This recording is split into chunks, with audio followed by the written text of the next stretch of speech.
ఎగిరేటి ఏనుగొచ్చి పలికేటి జింకలొచ్చి నడిచేటి చేపలొచ్చి అడవికి రమ్మనగా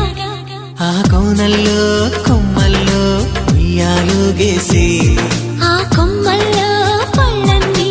రుచి చూసి ఆ పళ్ళల్లో మైకంతో మోహం కమ్మేసి చలిగా గిలిగా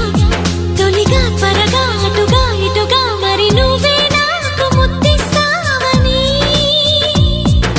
తడివేదాలు ముద్రిస్తావని నమ్మడానికి ఎంత బాగుందో నీకోసం రెక్కల గుర్రం ఎక్కి వస్తానని పగడపు దీవికి నిన్నే నేను తీసుకెళ్తానని ఇక ఏనాటికి అక్కడే మనము ఉంటామని నమ్మడానికి ఎంత